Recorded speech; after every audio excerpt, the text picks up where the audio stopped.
ప్రభువైన యేసుక్రీస్తు నామమున మరలా ఈ సైన్స్ అండ్ సైన్స్ అనే కార్యక్రమానికి మిమ్మల్ని ఆహ్వానిస్తున్నాం. మనతో సహోదరులు రూపనొచ్చున్నారు. వరుసగా ప్రభు యొక్క మహాకృప వల్ల ఇది 50వ episode.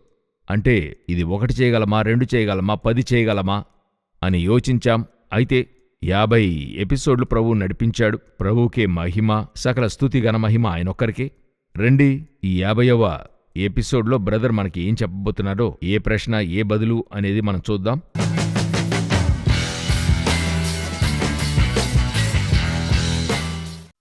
Praise the Lord brother. Praise the Lord. మిమ్మల్ని సంధించడం ఎంతో సంతోషం. మీరు వచ్చినందుకు సంతోషం. Once again thank you so much for your invitation.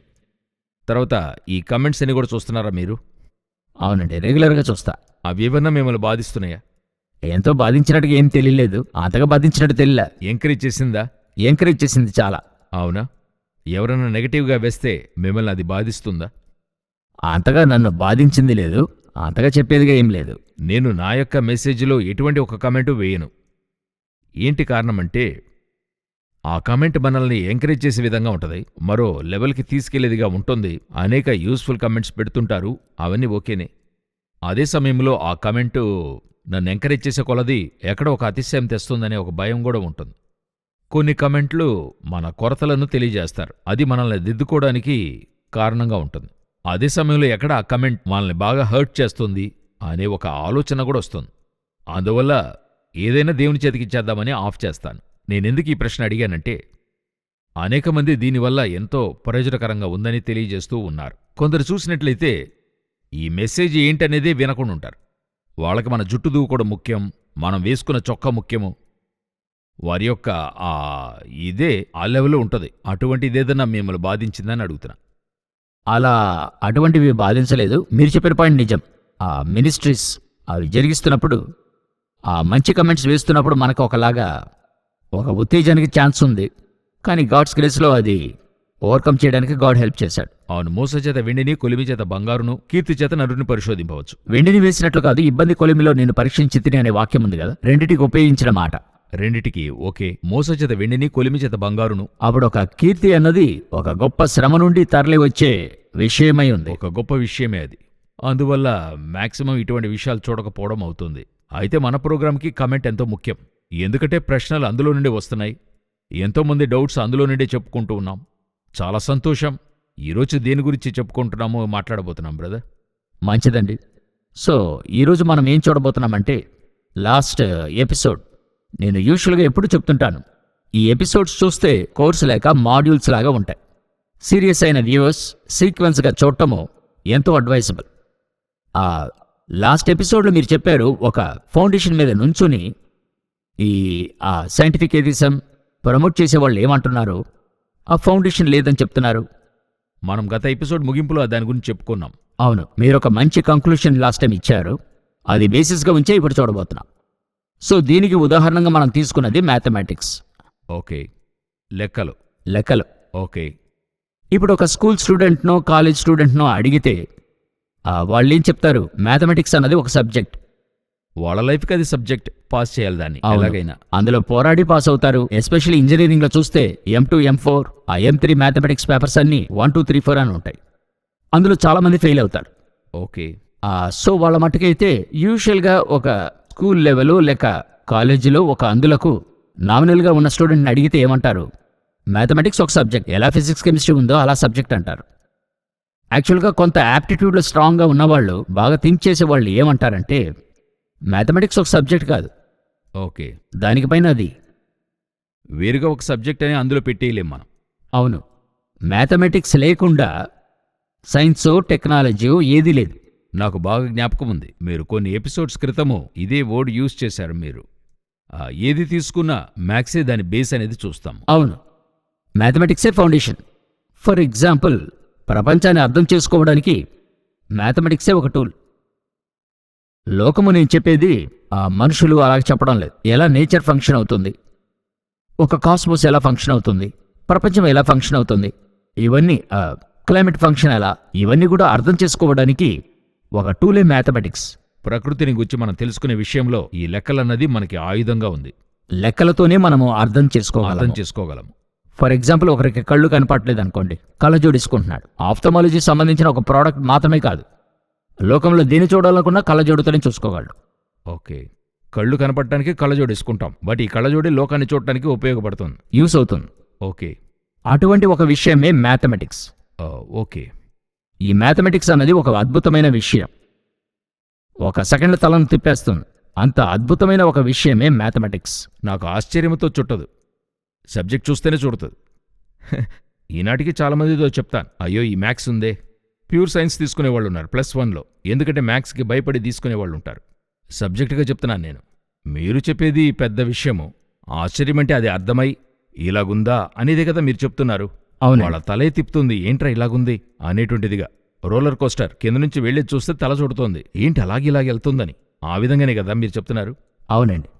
So ఇప్పుడు ఫర్ ఎగ్జాంపుల్ 1+1 ఉంది, 2 ఆన్సర్. దానికి ఒకటొకటి చేస్తే 2 అని ఈజీగా చెప్తాం. ఇందులో మీకు పెద్దగా ఆశ్చర్యం అనేది అనిపించదు. ఇదే పెద్ద పెద్ద ఈక్వేషన్స్ ఉంటాయి, పెద్ద పెద్ద ఈక్వేషన్స్, దానికి ఎగ్జాంపుల్తో చూస్తాం. ఆ ఈక్వేషన్స్ చూస్తున్నప్పుడు ఎలా ఇది అక్యురేట్గా ఉంది, ఎలా ఇంత అక్యురేట్గా ఉంది, ఒక సెకండ్ మనకే తల చుడుతుంది. ఓకే. ఆ విధంగా దిగ్భ్రమ మ్యాథమెటిక్స్ డిఫాల్ట్గానే ఉంది. మాకది కొంచెం ఎక్స్ప్లెయిన్ చేయండి అర్థమయ్యేట్టు. ఫస్ట్ ఈ మ్యాథమెటిక్స్ యొక్క దాని యొక్క తన్మయాన్ని తెలుసుకునే ఎగ్జాంపుల్ చెప్తాను. మనందరికీ తెలుసు 20వ శతాబ్దంలో ఒక గొప్ప ఇన్వెన్షన్స్ జరిగించిన వారిలో ఆల్బర్ట్ ఐన్స్టైనే. అవును, ఆయన ఒక 20వ శతాబ్దంలో ఫిజిక్స్కి ఆయనకి ఈక్వలెంట్గా ఎవరిని కూడా మనం చెప్పలేం. Albert Einstein. ఆయన గూర్చి చెప్పుకునే ఒక అద్భుతమైన వర్క్ ఏంటని చూస్తే జనులందరికీ తెలుసు E=mc². అవును. ఇంకొక అద్భుతమైన ఆయన వర్క్ ఏంటని చూస్తే అదే ఈ ఫీల్డ్ ఈక్వేషన్. ఫీల్డ్ ఈక్వేషన్ వచ్చి మనం అండర్స్టాండింగ్ అబౌట్ కాస్మాస్ దాన్నే మార్చిపడేసింది. ఇంకా కొంత అర్థమే. ఓకే, లా ఆఫ్ గ్రావిటీ అనేది న్యూటన్ చెప్పించిన విషయం. మనం ఫస్ట్ ఫ్యూ ఎపిసోడ్స్లో మనం దీని గురించి చూసాం. మనం స్క్రీన్లో చూస్తున్న ఎపిసోడ్లో చూస్తున్నాం. గురుత్వాకర్షణ శక్తి. అవునండి, గురుత్వాకర్షణ శక్తికి కొత్త డెఫినేషన్ ఇస్తున్నాడు. అదే ఈ ఫీల్డ్ ఈక్వేషన్ అనేది. మీరు ఇప్పుడు స్క్రీన్లో చూసేదే ఫీల్డ్ ఈక్వేషన్. సరే. ఈయన గురించి చూస్తే ఈయన ఒక సైంటిస్ట్ కూడా కాదు. ఈయన ఒక స్విట్జర్లాండ్లో ఉండే ఐపీ, ఈ ఇంటలెక్చువల్ ప్రాపర్టీ నమోదు చేస్తారు కదా, అందులో ఒక క్లర్క్ ఉండాడు. ఐన్స్టైనా? ఐన్స్టైన్. ఇప్పుడు దానికంటే ఇదే ఆశ్చర్యంగా ఉంది, ఎందుకంటే ఐన్స్టైన్ యొక్క ఆరంభం ఇదే అనేటువంటిది ఎవరికి తెలియదు. అందరికీ ఐన్స్టైన్ అంటే ఒక పెద్ద సైంటిస్ట్గానే తెలుసు, బట్ ఆయన స్టార్టింగ్ ఒక క్లర్క్గా ఉండాడు. ఆయన క్లర్కే. ఓకే. ఆయన క్వాలిఫైడ్ సైంటిస్టో లేక PhD స్కాలరో కాదు. ఆయన క్లర్క్గా పనిచేసేప్పుడే కొంచెం కొంచెం సైన్స్ మీద ఇంట్రెస్ట్ వచ్చి ఈ కొత్త ఇన్వెన్షన్ని కనిపెడుతున్నాడు. ఈ లాని, ఈ ఫీల్డ్ ఈక్వేషన్ని. ఇది ఫస్ట్ ఆయన కనిపెట్టేప్పుడు స్పేస్ టైం అనే కొత్త డైమెన్షన్ ఆయన తెస్తున్నాడు. దీనిలోకి డీటెయిల్డ్గా వెళ్ళడం లేదు, ఇందులో ప్రత్యేకించి ఒక పర్స్పెక్టివ్ మాత్రం చూడబోతున్నాం. అవసరమైంది మనం చూడబోతున్నాం. అవునండి. ఆ గ్రావిటీ కాన్స్టెంట్, టైం కాన్స్టెంట్ అని ఉండింది. దాన్ని ఈయన ఎలాగ చెప్తున్నాడంటే, గ్రావిటీకి కారణమే చూసినట్లయితే స్పేస్ బెండ్ అవడమే. ఒక బరువున్న వస్తువు వచ్చి స్పేస్ని బెండ్ చేస్తుంది. ఆ యొక్క బెండ్ వలనే గ్రావిటీ అనే ఒక ఫోర్స్ ఉంది అనేది ఫస్ట్ చెప్తున్నాడు. ఓకే. ఇందులో మరొక గొప్ప విషయం ఏంటంటే, లైట్ బెండ్ అవుతుందనేది ఫస్ట్ తెలియజేస్తూ ఉన్నాడు. మేము చదివేప్పుడు ఆ లైట్ ప్రిజంలో నుండి వెళ్తుంది, అందులో నుండి అది రిఫ్లెక్ట్ అయ్యి కాన్కేవ్, కాన్వెక్స్ ఇటువంటివన్నీ చదివాము. అది ఓకే. ఆ బెండ్ అయ్యి వెళ్ళడం అనేటువంటిది క్రొత్త విషయంగా ఉంది ఇప్పుడు. అంటే మీరు చెప్పేది రిఫ్లెక్షన్, రిఫ్రాక్షన్, ఆ ప్రిజంలో బెండ్ అయ్యి అలా స్పెక్ట్రంలో అలా స్పెక్ట్రమ్గా కనబడే విషయం, అది వేరే కాన్సెప్ట్. ఇది స్ట్రైట్గానే ఎప్పుడు లైట్ వెళుతుంది. అందులో ప్రిన్సిపల్ ఏంటంటే, light travels at the shortest distance, shortest మార్గంలోనే అది వెళ్తుంది. అందులో ఈయనేం చెప్తున్నాడు, ఈ స్పేస్ టైం వచ్చి గ్రావిటీ వల్ల లైట్ని వంపుగా తీసుకెళ్తుంది, గ్రావిటీని లైటు బాధిస్తుంది అనేటువంటిదే ఈయన యొక్క ఆ ఫీల్డ్ ఈక్వేషన్ యొక్క స్పెషాలిటీ. ఇది ఐన్స్టైన్ కనిపెడుతున్నాడు. ఇది కనిపెట్టడం మీరు ఏమైనా చేయొచ్చు, అది మీరు మ్యాథమెటికల్గా ప్రూవ్ చేయాలి. ప్రూవ్ చేస్తేనే సైన్స్ ఒప్పుకుంటుంది, మరి ప్రపంచము ఒప్పుకుంటుంది. ప్రపంచం ఓకే. అది ఎలాగంటే మ్యాథమెటికల్గా ప్రూవ్ చేయాలి. మీరు ఎక్స్పెరిమెంటల్గా కొన్ని విషయాలు ప్రూవ్ చేయొచ్చు, కొన్ని విషయాలు ఎక్స్పెరిమెంట్గా ప్రూవ్ చేయలేరు. అలాంటి విషయాలు మ్యాథమెటికల్గా ఫస్ట్ ప్రూవ్ చేయాలి. నాకు జ్ఞాపకం ఉంది, గత ఎపిసోడ్లో కొన్ని విషయాలను వచ్చి ఈ లైట్ని మెషర్ చేసేప్పుడు మీరు ఒక విషయాన్ని చెప్పారు, లెంగ్త్ కాంట్రాక్షన్. అది లెక్క చూడొచ్చు, కానీ అది ప్రూవ్ చేసి మీరు చూపించలేరు. అవునండి, అది మ్యాథమెటికల్ ఈక్వేషన్ గానే చేయొచ్చు అనేది జ్ఞాపకంలో ఉంది. అవును, ఆ లెంగ్త్ కాంట్రాక్షన్ గురించి డిస్కస్ చేశాం. ఎలా స్పీడ్ ఆఫ్ లైట్లో వెళ్తున్నప్పుడు కొలత తక్కువ అవుతుందనేది లెక్క చెప్తుంది. అయితే స్పీడ్ ఆఫ్ లైట్లో మీరు కొలతనంతా లెక్కించలేరు. లెక్కించడం అవదు. ఈ యొక్క థియరీనే ఆయన 1905లో పేపర్గా పబ్లిష్ చేస్తున్నాడు. ఏం పేపర్ అంటే on the electrodynamics of moving bodies అనేది పబ్లిష్ చేస్తున్నాడు. ఇది ఆయన కనిపెట్టాడు, కానీ అది ఎలా ప్రజెంట్ చేయడం అనేది తెలియలే, మ్యాథమెటికల్గా ఎలా చెప్పడం తెలియలే. అప్పుడు ఈయన ఫ్రెండ్ని వెళ్ళి చూస్తున్నాడు. ఆయన పేరు మార్సెల్ గ్రాస్మన్ అనేటువంటిది. ఈయన ఒక స్విస్ మ్యాథమెటిషియన్, ఈయన ఫ్రెండ్. అప్పుడే ఆయన PhD ముగించి రెమేనియన్ జామెట్రీ అనేది ఒకటి ఉంది మ్యాథమెటిక్స్లో, అందులో ఈయన ఎక్స్పర్ట్. మీరు స్క్రీన్లో చూస్తున్నట్టు ఈ కాంప్లెక్స్ ఈక్వేషన్ని మ్యాథమెటికల్గా డిరైవ్ చేయడానికి సహాయపడింది ఈ మార్సెల్ అనే మ్యాథమెటిషియన్. ఆయనకి ఇది ఎలాగా ప్రజెంట్ చేసి ప్రజలకు అందించాలనేది అతను సహాయపడ్డాడనమాట. ఈయన థియరటిస్ చేశాడు, అది మ్యాథమెటికల్గా ప్రజెంట్ చేయడానికి సహాయపడింది ఈ మార్సెల్ అనే మ్యాథమెటిషియన్. ఓకే. ఎలాగా మీరు ఒక చోట కూర్చుని వేసే మ్యాథమెటిక్స్ ప్రపంచంలో ఎక్కడో కంటికి తెలియని ఒక గ్రావిటీ పుల్ వల్ల స్పేస్ బెండ్ అవుతుంది అనేటువంటిది జియోమెట్రిక్గా అక్యురేట్గా ఆయన చేసి చూపించాడు. ఇది ఎలాగా కన్సిస్టెంట్గా ఉంది అంటే ఈయనొచ్చి ఇలాగే ఉంటుందని ఒక ఫార్ములా రాశాడు కదా, ఇలాగే ఉంటుందనేది ఆయన రాశాడు. ఇది అట్లే అక్కడుంది. ఈయన కనిపెట్టిన ఆ విషయం అట్లే ఇలాగే ఉంటుందనే విషయం అక్కడ ఉంది. అవును. ఓకే. అది ఇంకా ఆయనకి ఆశ్చర్యంగా ఉంటుంది. గొప్ప ఆశ్చర్యం. ఇప్పుడు ఒక అందులోకి బాగా అండర్స్టాండ్ చేసుకోగలిగితే ఇదే మ్యాథమెటిక్స్ యొక్క దిగ్భ్రమ అనేది. ఇప్పుడు 1+1 2 అనే దానిలో ఆశ్చర్యం ఉండదు. ఇదేంటంటే పెద్ద విషయం, ఆ 1+1 2 చిన్నపిల్లల్ని కూడా అడిగితే చెప్తారంటారు. అయితే ఎక్కడో ఉండేటువంటి ఒక స్పేసు, టైము ఇవన్నీ కూడా జియోమెట్రిక్స్లో ఫిట్ అవుతున్నాయి, మ్యాథమెటికల్గా అక్యురేట్గా ఉంది. ఈ ఈక్వేషన్స్ అన్ని చూస్తున్నప్పుడు మ్యాథమెటిక్స్ ఎలాగే ఇలాగా ఫంక్షన్ అవుతుంది, ప్రకృతితో వర్క్ అవుతుంది, ఇది అర్థం చేసుకోవాలన్న ప్రయత్నం చేస్తేనే చాలా ఆశ్చర్యంగా ఉంటుంది. ఓకే. నాకు అటువంటి అంటే దీనికి సంబంధం లేదన్నా అయితే దీనికి రిలేటివ్గా ప్యారలల్గా ఉంటుంది. నాకు అలాగా బైబిల్ ఉంటుంది. ఒక చరిత్రగా ఉంటుంది చదవడానికి, ఒక సంభవంగా ఉంటుంది. బట్ దాని వెనుక ఉండే స్పిరిచువాలిటీ, గాడ్ యొక్క సీక్రెట్ అనేది ఉంటుంది. లేకపోతే దాని వెనుక గాడ్ చేయబోయే ఒక రెవల్యూషన్గా ఉంటుంది. అది మీరు సాధారణంగా చదువుతున్నప్పుడు సాధారణంగానే ఉంటుంది. అయితే దానిలో నుండి ఒక కార్యాన్ని ఆయన చెప్తున్నప్పుడు ఈ వాక్యానికి ఇటువంటి యాంగిల్ ఉంది, దీని వెనుక మెసేజ్ ఉంది, ఇది ఒక విషయాన్ని నాకు చెప్తుంది అన్నప్పుడు అదే వాక్యం ఇన్ని సంవత్సరాలు చదివాను. అయితే అదొచ్చి సాధారణంగా ఉండింది. దాని వెనుకే ఇంత గొప్ప మెసేజ్ ఉందని వింటున్నప్పుడు ఆశ్చర్యంగా ఉంది. ఆ విధంగానే అనుకుంటున్నా దీన్ని. ఫెంటాస్టిక్గా చెప్పారు మీరు. యాక్చువల్లీ మ్యాథమెటిక్స్ అనేది చూస్తే దేవుని జ్ఞానం యొక్క బయలుబాటు. మ్యాథమెటిక్స్లోని ప్రిన్సిపల్స్ అన్ని కూడా అవన్నీ కూడా నియమాలే, లాస్. మ్యాథమెటిక్స్ లేకుండా ఫిజిక్స్ లేదు. ఓకే. మ్యాథమెటిక్స్ అనేది చూస్తే దేవుని యొక్క మహిమ యొక్క బయలుబాటు, ఇన్ ద సెన్స్ స్పిరిచువల్గా చూస్తే. మీరు చెప్పారు కదా బైబిల్ చదువుతున్నప్పుడు ఇలాగుంటుందని. నిజంగా దేవుని యొక్క బయలుబాటుతో సైన్స్ని ఒకరు చదివితే అంత ఆశ్చర్యంగా ఉంటుంది. మీరు బైబిల్ చదువుతున్నప్పుడు రెవల్యూషన్గా ఉంది కదా, దానికి ఈక్వల్ అని చెప్పేదానికంటే కొంచెం తక్కువగా అంత ఆశ్చర్యంగా ఉంటుంది. అవును, అనేక సైంటిస్టులు గాడ్ని అక్సెప్ట్ చేయడానికి, గాడ్ని అంగీకరించడానికి ప్రకృతి కారణంగా ఉంది. ఇంతటిని చూసి ఇది కన్ఫర్మ్గా ఒక మనిషి వల్ల కుదిరింది కాదు, ఇంత ఖచ్చితంగా, లేక ఇంత ఒక కాంప్లికేటెడ్గా, ఇంత ఒక చాలా ముఖ్యమైన విషయాలు మనుషుల వల్లో లేక తనుగా వచ్చే అవకాశమే లేదు. There must be a creator అని కనిపెట్టిన అనేక సైంటిస్టులున్నారు. అంత దిగ్భ్రమతో దేవుణ్ణి అంగీకరించిన వాళ్ళు ఉన్నారు. ఇది మీరు చక్కగా చెప్పారు. దీనికి ఒక విషయాన్ని చెప్తా. ఐన్స్టైన్ని ప్రపంచానికి ఇంట్రడ్యూస్ చేసిన వ్యక్తి sir Arthur Eddington, English astronomer. ఈయన ప్రపంచంలో అప్పుడు ఐన్స్టైన్ చెప్పిందంతా స్టూపిడ్గా ఉందని చెప్పారు. ఏంటి, ఒక క్లర్క్ అప్పుడు రాయల్ సొసైటీలో ఫెలోగా ఉంటే ఒక ప్రెస్టీజ్ అయిన విషయం. అటువంటి ఒక సైంటిస్టో, అటువంటి ఒక ఆల్రెడీ పెద్దగా ఐన్స్టైన్ కనిపెట్టింది ఏది లేదు. అప్పుడు చాలా మంది చెప్తున్నారు, ఏంటంటే ఒక క్లర్క్ చెప్పిందంతా స్పేస్ బెండ్ అవుతుంది, లైట్ బెండ్ అవుతుంది, అలాగంతా చెప్తున్నాడే. ఇవంతా కూడా న్యూటన్లా అది 300-400 సంవత్సరాలుగా అక్యురేట్గా ఉంది. అందులో అనేక విషయాలు కనిపెట్టలేకుండా ఉన్నాం, కానీ ఇంతవరకు ఆయన చెప్పిన విధి కరెక్ట్గా ఉంది అనేది చెప్తూ ఉన్నారు. అప్పుడు ఐన్స్టైన్ ఒకరు నమ్ముతున్నారు, ఈయన చెప్పిన దాంట్లో ఏదో ఖచ్చితంగా ఉండాలి. ఆయన ఎవరైనా చూస్తే sir Arthur Eddington.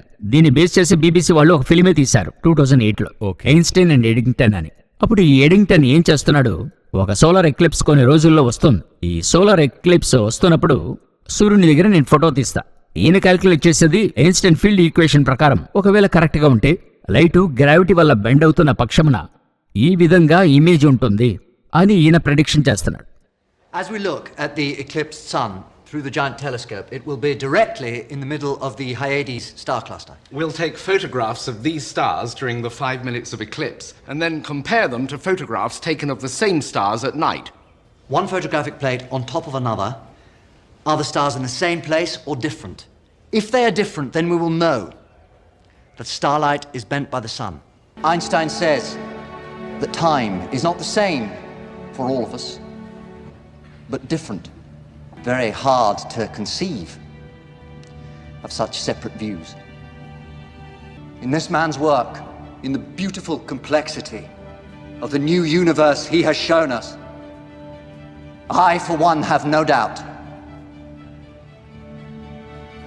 I can hear God thinking.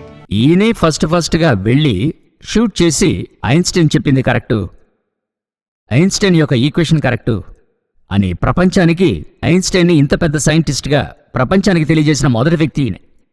Okay, ఆయన యొక్క థీరీని వచ్చి ప్రాక్టికల్గా ఆయన ఫోటో తీసి ఆయన చెప్పింది కరెక్ట్ అనేటువంటిది ప్రూవ్ చేశాడు ఈయన. చేసి చూపిస్తున్నాడు. ఓకే. ఇందులో గొప్ప విషయం ఏంటంటే ఈయన ఒక గొప్ప బిలీవర్ అండ్ సైంట్. ఓ ఈయన, ఓకే, ఎడింగ్టన్. సరే. ఎడింగ్టన్ వచ్చి ఎలాగంటే, ఈరోజు ఎడింగ్టన్ అంటే ఎవరికి తెలియదు. ఆ యొక్క ఫిలింలోనే, డాక్యుమెంటరీలోనే చెప్తాడు. Eddington. Einstein.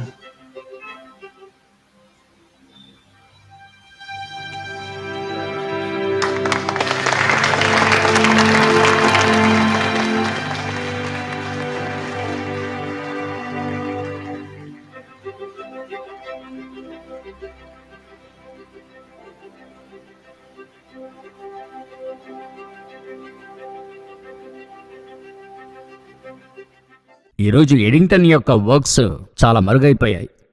ఆ తర్వాత ఈయన అధికంగా చేసింది ఏంటంటే, స్పిరిచువాలిటీను, సైన్స్ను ఎలా సంగ్రహం చేయొచ్చనే మ్యాక్సిమం వర్క్లో దిగింది ఈయనే. ఇది ఇలా జరిగిన తర్వాత బైబిల్లో ఉండే స్పిరిచువల్ కార్యాలు కలిపి ప్రజలకు అందించడానికి గొప్ప పనిని చేసి పెట్టాడు. ఆ పని ఎడింగ్టన్ చేశాడు. అలాగనే రికార్డ్ అయింది. ఈరోజు ప్రపంచం మరిచిపోయింది అంటున్నారు కదా, ఆ కారణం చేతే మరిచిపోయింది. ఇదే దేవుని నిరాకరించిన వ్యక్తిగా ఉండుంటే, ఆ నాస్తికత్వాన్ని పైకి పట్టుకుని ఉండుంటే, ఈనాటికే ప్రపంచం అతన్ని ఎత్తి పట్టుకుని ఉండేది. యేసు స్పష్టంగా ఒక మాట చెప్పాడు, మీరు లోకస్తులు కాకపోవడం వల్ల లోకం మిమ్మల్ని ద్వేషిస్తుంది. ఆ ద్వేషించడం అనేది మిమ్మల్ని మరిచిపోజేస్తుంది. మీ పేరు మొదలుకొని తెలియకుండా పోవాలని అనుకుంటున్నారు. అది దేవుడు చూసుకుంటాడు. దేవుడు దానికైనా రివార్డ్ ఎలాగో ఒకటి ఇస్తాడు. కన్ఫర్మ్గా అదే మనం ఈరోజు మాట్లాడుకుంటున్నామే. ఇది దేవుడు చేసే కృపయే కదా. ఎప్పుడో ఉండిన వ్యక్తిని ఈరోజు చెప్పుకుంటున్నాం కదా. దీనికంటే ఆశ్చర్యమైంది మరొకటి చెప్తాను, మీరు చెప్పిన దానికి టాపప్గా. బిగ్ బ్యాంగ్ అనేటువంటిది చెప్పుకుంటున్నారు కదా, మహావ్యాకోచ ఆ సిద్ధాంతం. సిద్ధాంతం. అదే వీళ్ళు ఎత్తి పట్టుకొని 35% ఏథిస్టులు పట్టుకుని ఉంటున్నారు. బిగ్ బ్యాంగ్ని ఫస్ట్ ఇలా ఒకటి జరిగిందని చెప్పింది పాస్టర్. మహావ్యాకోచాన్ని గురించా? అవునండి. ఓకే, ఇది ఒక ఇంట్రెస్టింగ్ అయిన కార్యంగా ఉంది. ఇప్పుడు నేను చెప్పిన ఫీల్డ్ ఈక్వేషన్ గురించి మనం చూసాం కదా, దీన్ని ఒక బెల్జియన్ పాస్టర్ ప్రీస్ట్ చదువుతున్నాడు. ఈయనకి ఫిజిక్స్లో ఎంతో ఇంట్రెస్ట్. ఐన్స్టైన్ యొక్క ఫీల్డ్ ఈక్వేషన్ చదివి ఆయన ఒక థియరీ ప్రపోజ్ చేస్తున్నాడు. అదే చూసినట్లయితే బిగ్ బ్యాంగ్ యొక్క ఫౌండేషన్. ఆ ప్రీస్ట్ యొక్క పేరు జార్జస్ లిమిట్రీ, ఒక బెల్జియం దేశానికి చెందిన ప్రీస్ట్. సరే, ఆయన ఇది చదివి ఒకటి చెప్తున్నాడు, అన్నిటికీ ఒక బిగినింగ్ ఉండాలి. యాక్చువల్గా బిగ్ బ్యాంగ్ యొక్క ఫౌండేషనే చూస్తే స్పేస్, టైం, మ్యాటర్, ఈ మూడింటికి ఆరంభం ఉందనేదే బిగ్ బ్యాంగ్ యొక్క ఫౌండేషన్. అవును, దీని గురించి అనేక విషయాలు మనం చెప్పుకున్నాం, చాలా చెప్పుకున్నాం. ఇది అటు తర్వాత 15 సంవత్సరాల తర్వాత ప్రమోట్ అవుతుంది. అదే ఫ్రెడ్మ్యాన్ అనే వ్యక్తులంతా దానికి పేరు పెడుతున్నారు, బిగ్ బ్యాంగ్ విస్ఫోటనం జరిగి ఉండాలి. దీని ఆరంభం ఎలా జరిగి ఉండాలనేది వీళ్ళంతా అటు వెళ్ళిపోయి ఉంటారు. మనకి ఆ ఆరంభం in the beginning God created అని మనం చెప్తున్నాం. అయితే బిగినింగ్ అనేది మాత్రం నిజం. బిగ్ బ్యాంగ్ ఒప్పుకుంటుంది, మనం ఒప్పుకుంటున్నాం. There is a beginning, there was a beginning. ఆ జార్జస్ లిమిటరీ వచ్చి గాడ్ సృష్టించాడని చెప్తున్నాడు. ఓకే, దేవుడే సృష్టించాడు, అన్నిటికీ ఆరంభం ఉండింది. దాని యొక్క బయలుబాటి ఈ ఫీల్డ్ ఈక్వేషన్ అని చెప్పి ఫస్ట్ 1927లో ఇలా జరిగి ఉండాలి అనే ఒక ప్రపోజల్నే తెస్తున్నాడు. ఓకే, ఆయన ఒక మంచి believer, pastor and physicist. Georges Lemaitre was a Belgian priest and a scientist. He was already thinking about the origin of the universe in the context of his Christian faith. He wrote to a friend while in the trenches of war, "I've understood the fiat lux as the reason of the universe. Fiat lux is Latin for let there be light, in reference to the third verse in the book of Genesis. God said, let there be light, and there was light." After the war, he continued with his education, but switched to mathematics and physics, graduating in 1920. During this time, he became fascinated by Einstein's general theory of relativity, how gravity can warp space and time. Lemaitre then did postgraduate work at the University of Cambridge under famed English astronomer Sir Arthur Eddington, who had confirmed Einstein's theory when he saw how gravity bent light from a star traveling near the sun. And Lemaitre's expanding universe would satisfy Einstein's theory of relativity. Still, Einstein wasn't swayed. He refused to believe in an expanding universe. Lemaitre recalled Einstein told him, "Your calculations are correct, but your physics is atrocious." In 1931, in which he argued that if the universe were expanding, then it also had a beginning. He proposed this in his hypothesis of the primeval atom. He argued that the universe began with the explosion of the single particle and concluded a creation-like event had occurred. In 1933, when Lemaitre and Einstein traveled together to attend a series of seminars in California, and Lemaitre had time to explain his theory in detail, Einstein is purported to have said, "This is the most beautiful and satisfactory explanation of creation to which I have ever listened." Lemaitre was nominated for the Nobel Prize in Physics in 1954 for his prediction of the expanding universe. ఇప్పుడు మనం గతసారి ప్రోగ్రాంలో ముగించిందిను మీరు ఆరంభించింది ఒకటిగానే ఉంది. మొత్తం base మనవాళ్ళు అందించిన ఒక విషయమే కాబోలు. మొత్తం బేసు మనవాళ్లే, మన బిలీవర్స్ తెచ్చిందే. ఓకే. ఇందులో ఇంకొక ఆట జరిగింది. ఎప్పుడు ఫేమస్ అయిన మ్యాగజైన్ అని చెప్తే నేచర్ అనే మ్యాగజైన్. ఓకే. 1869 నుంచే నేచర్ పబ్లికేషన్ ఉంది. ఒక వృద్ధుడైన సైంటిస్ట్, మంచి ఒక బిలీవర్ అపాలజిస్ట్ చెప్పిన విషయాన్ని విన్నా. నేచర్ మ్యాగజైన్ యొక్క ఎడిటర్ చెప్తున్నాడు 1960sలో, ఇది అన్నిటికీ బిగినింగ్ ఉందనేది చూస్తే ఇది మనం ప్రమోట్ చేయకూడదండి. ఇవన్నీ చూస్తుంటే ఆదికాండంలో చెప్పినట్టుగానే ఉంది. ఓ సరే, ఓకే ఆయన చెప్పిన నమోదు ఉంది. Very good, very good. అంటే ఆయన చెప్పిన స్టేట్మెంట్ రికార్డ్స్లో ఉన్నాయి. ఇందులో నుండి ఏం చెప్తున్నా, ఇది కనిపెట్టింది బిలీవర్స్. ఇవన్నీ చెప్పబడేవి చూస్తే బైబిల్కి సాక్ష్యం. ఈ ఆవిష్కరణలు ఏవి కూడా బైబిల్కి అగేన్స్ట్గా లేవు. ఏది అగేన్స్ట్ కాదు బైబిల్కి. బైబిలే 4000 సంవత్సరాల క్రితం స్పేస్ టైం మ్యాటర్కి బిగినింగ్ ఉందని చెప్పిన ఒకే బుక్. స్పేస్ అంటే ఏంటో తెలియని కాలానికి ముందే స్పేస్ని ఒక తెర విప్పినట్టు దేవుడు విప్పాడు. అనంతగా ఉంది బైబిల్లో కార్యాలు. నాకు ఈ చోట ఇలాగ చెప్పాలనేది అనిపిస్తుంది. అదేంటంటే కనిపెట్టినవన్నీ కూడా దేవుడున్నాడనేటువంటిది నిరూపిస్తున్నాయి. వీళ్ళు దేవుడు లేడని నిరూపించడానికి కనిపెడుతున్నారు వీళ్ళిప్పుడు. అన్ని పరిశోధనలు దానికోసం చేస్తున్నారు. దేవుని వల్ల వచ్చుండదు, వేరొక దాని వల్ల వచ్చిందని చెప్తూ అది నిరూపించడానికి పరిశోధనలు చేస్తున్నారు. మనమట్లే దాన్ని చూస్తున్నాం. అయితే వీళ్ళు కనిపెట్టిన వాటి వెనుక అన్ని కూడా చూస్తే బైబిల్ని అనుసరించే వెళుతూ ఉన్నాయి. బైబిల్కి అగెన్స్ట్గా ఏది కూడా లేదు. కనిపెట్టబడిన కీ ప్రూవెన్ అనాలజీస్ అన్ని కూడా బైబిల్కి ఆధారంగానే ఉన్నాయి. ఓకే. అవేవి బైబిల్కి ఆపోజిట్ చెప్పాల. వీళ్ళు దాన్ని కొంచెం ట్విస్ట్ చేసి, ఇప్పుడు చెప్పాను కదా, ఇప్పుడు జార్జెస్ లిమిటరీ గురించి ఎవరికైనా తెలుసా అంటే తెలియదు. ఇప్పుడు మీరు చెప్పిన బిలీవర్స్ అనేక మంది ఉన్నారు కదా, ఆల్బర్ట్ ఐన్స్టైన్ తప్ప ఎవరికిని ఇందులో అనేక మందిని గురించి తెలీదు. వీళ్ళందరూ స్ట్రాంగ్ బిలీవర్స్. నా మటుకైతే పర్సనల్గా చెప్పగలను. వీళ్ళందరినీ నేను సైంట్స్గానే చూస్తున్నా. వీళ్ళందరూ సైంటిస్టులుగా చూస్తున్నారు, సెయింట్స్గా చూస్తున్నారు. అవును. మనం ఆరంభంలో చెప్పినట్టుగానే we are not against to science, we are against to scientific atheism. అవునా? మనం దాన్నే ప్రూవ్ చేయాలనుకుంటున్నాం కానీ సైన్సే లేదన్నది మనం ఎప్పుడూ ఎందులోనూ చెప్పింది లేదు. విజ్ఞానము ఎప్పుడూ నాస్తికత్వాన్ని పట్టుకుని దేవుడు లేడని చెప్తుందో, ఉన్నాడని చెప్తున్నాం, లేడని వాళ్ళు చెప్తున్నారు. కానీ ఉన్నాడని చెప్పి ఒక నమ్మకం మీద మనం ఉన్నాం. అవును, వీళ్ళు చెప్పేవన్నీ కూడా ఉన్నాయి కదండి. వీటన్నిటికీ ఫౌండేషన్ చూస్తే మ్యాథమెటిక్సే. ఓకే. ఇది కూర్చుని ఒకరు ఇది పూర్తిగా ఎవరు అర్థం చేసుకుంటున్నారో తెలియదు, కానీ అర్థం చేసుకోవాలని ట్రై చేస్తున్నప్పుడు ఆ మ్యాథమెటిక్స్ ఎంతటి ఒక గొప్ప విషయమో, భ్రమించేదిగా ఉంది అనేటువంటిది తెలుస్తుంది. ఆ బ్రహ్మాండములో దేవుని స్తుతించేవారు ఉన్నారు. ఓ, ఎంత బ్రహ్మాండంగా చేసున్నాడు. ఆ బ్రహ్మాండములో దేవుని మరిచిపోయేవారు ఉన్నారు, జారిపడిన వాళ్ళు ఉన్నారు, జారిపోయినవారు ఉన్నారు. ఇంతటి ఒక విషయాన్ని ఒకరు చేసి ఉండొచ్చా అనేటువంటిది. అందులో పడిన వాళ్లే 35%. ఓకే. అదే కొలసీలకు 1:16 ఉంది. ఏలయనగా ఆకాశమందున్నవియు భూమి అందున్నవియు దృశ్యమైనవి గాని అదృశ్యమైనవి గాని అవి సింహాసనములైనను ప్రభుత్వములైనను ప్రధానులైనను అధికారములైనను సర్వమును ఆయన యందు సృజింపబడెను, సర్వమును ఆయన ద్వారాను ఆయనను బట్టి సృజింపబడెను. ఒక ప్యాసేజీలు చెప్పడం అవుతుంది. ఇవన్నీ కూడా ఆయనను బట్టి, ఆయన నిమిత్తమే సృజించబడింది. మ్యాథమెటికల్ లా అంతా ఆయన నియమించింది. పూర్తి లాసు. మొత్తం లాస్ కూడా. ఓకే. కానీ ఈ లాస్ని వీళ్ళు కనిపెట్టారంతే. కనిపెట్టిన భ్రమలోనే వీళ్ళు జారి పడిపోయారు. ఇది ఎలా సృజించి ఉండొచ్చు? అంటే అక్కడ ఉండిందాన్ని బట్టి ఇక్కడ లాని కనిపెట్టారు. ఇలాగ ఉంది అనేటువంటి లాని కనిపెట్టారు.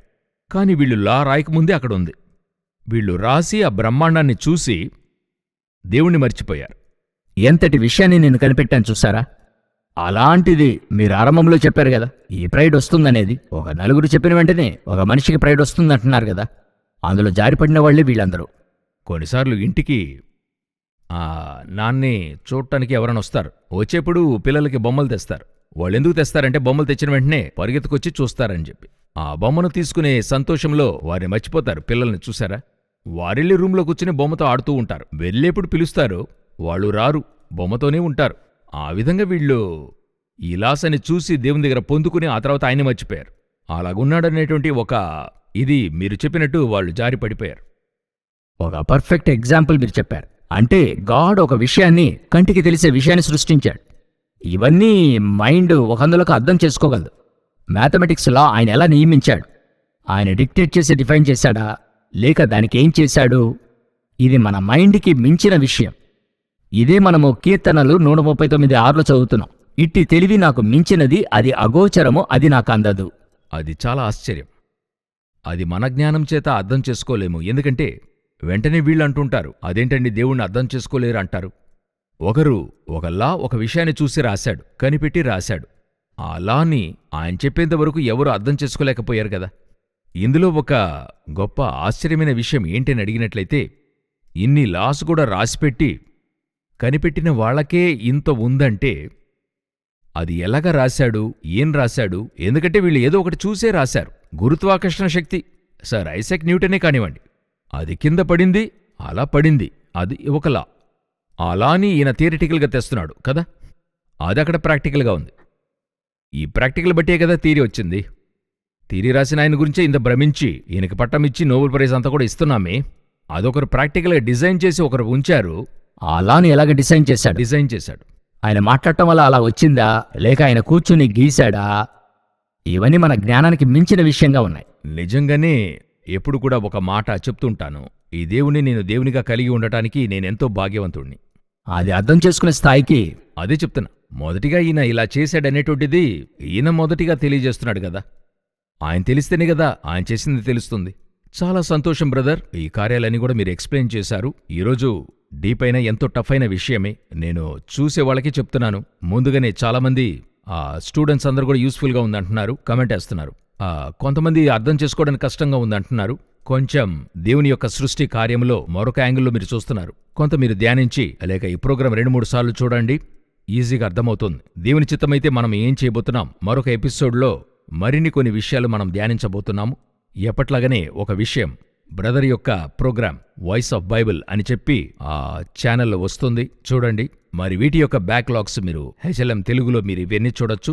సో ఈ ప్రోగ్రాంని పిల్లలకి, యవనస్తులందరికీ కూడా వీటిని వాళ్ళకేసి చూపండి. సో ఈ నాస్తికత్వం లేక దేవుడు లేడనే సిద్ధాంతము వారిని మరి దారి మళ్లించకుండా వారికి సత్యాన్ని సత్యముగా ప్రకటించడానికి ప్రయోజనంగా ఉంటుంది. దేవుని చిత్తమైతే మరొక ఎపిసోడ్లో కలుసుకుందాం. God bless you brother. Thank you.